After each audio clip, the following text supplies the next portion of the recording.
The pious men are back in town.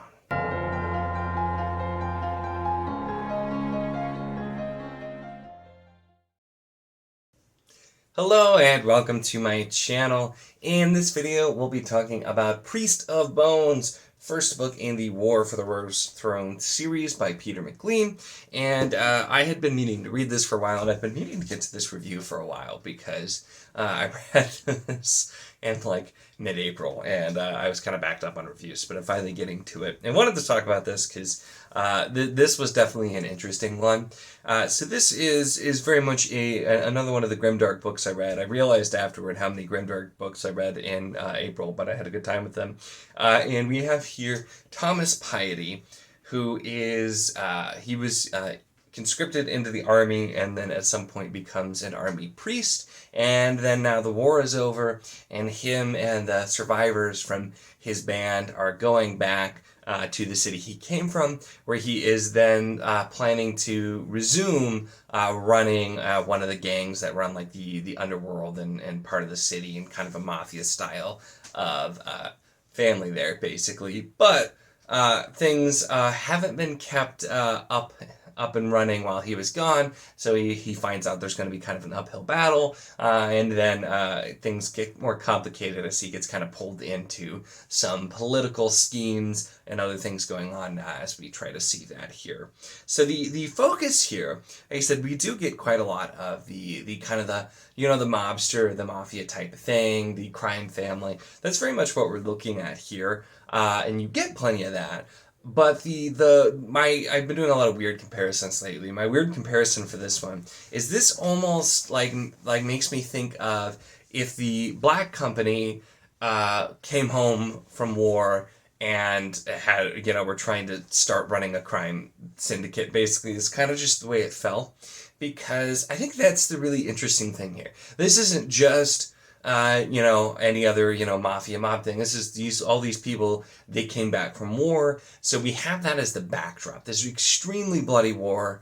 They were, conscripted. They didn't really have a choice. They've all seen and witnessed terrible things. They all have PTSD of different levels based on all of that. And they all just are not in a good place. And then these people who were recently soldiers come back and are trying to just get to some normalcy, but then immediately what they're doing is, trying to get a criminal enterprise back going again. And so seeing the way that Thomas, I wonder if it's Tomas, but I kept saying Thomas because Thomas Piety just flowed better. So you can feel free to correct me if I'm wrong. I know people like to tell me when I'm wrong about name pronunciations, but seeing how Thomas deals with that is really interesting to read. But also it's the other characters as well, because the characters here are very strong, and that's something that kind of just keeps you pulled in. We have a lot of side characters, and we don't focus on all of them or dig in a ton, but most of it is we're getting it through Thomas, who is very good at reading people, figuring out motivations, figuring out the right man for the right job, which is something from the book there. And so we get to see him as he sizes people up, as he's figuring out all of these different things, and just generally trying to get everything going, but also deal with the fact that he has a lot of damaged and somewhat unstable people that he's trying to get into his organization. So naturally, that's not necessarily going to be the easiest thing, but the different side characters, including his brother and Bloody Ann, who is just a great character in general, and just a bunch of the different people, and kind of finding out bits and pieces of what they did in the army, kind of how they're fitting in now. It was a really interesting take on this kind of story to make it a bit more fresh, because there are a lot of things in here that are definitely going to be familiar, but that kind of different take on it, at least I haven't read anything quite like that, where it's set directly after the war, that kind of thing. So it added something to this. However, my one complaint here is it does lean into some of the tropes a little hard at times.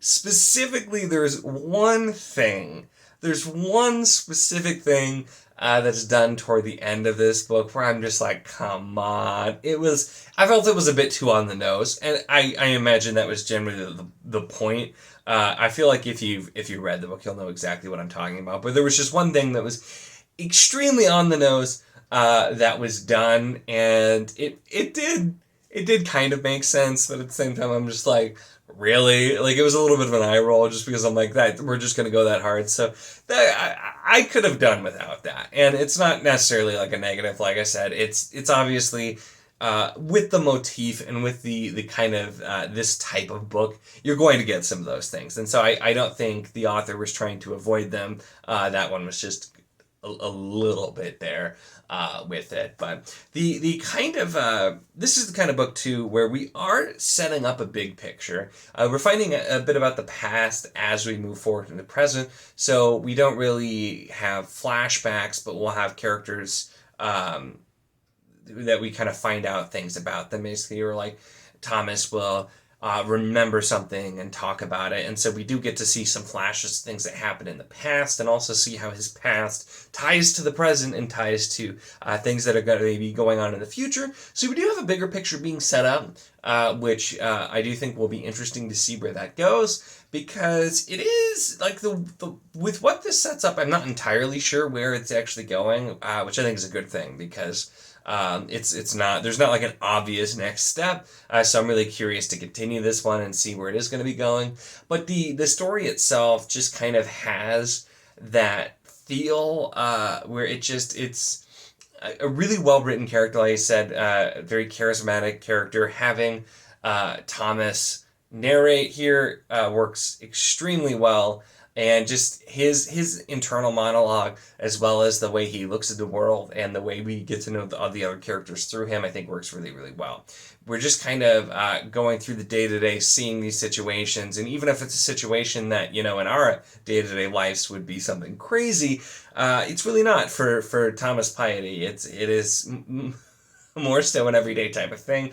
And seeing how his old life and his new life kind of clash, and how that happens for all of these people as well, I think is handled really well. So overall is definitely falls within the grimdark type of genre here. If you like darker books, if you like gangster, mobster, mafia type of things, there's definitely a lot of this. And weirdly, like I said, if you like Black Company, this is a completely different style and feel than the Black Company, but I don't know.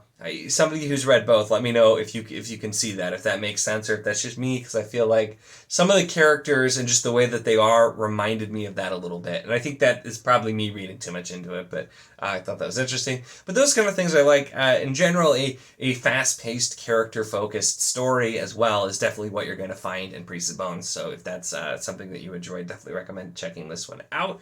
I will definitely be continuing. I have the second book, but not the third, so I'll probably be reading the second book soon, and then I'll have to get the third book as well. But definitely planning to continue this one and see what is next up for Thomas Piety and the Pious Men. That's pretty much it for this one, though. Make sure to give the video a like if you enjoyed it. Check the link in the description, as always, for the Wizard Leader Discord. If you want to chat books, whether this book, other books, any books, really anything at all, it's a lot of fun, and we would love to have you. And, of course, if you enjoy my content, make sure to subscribe.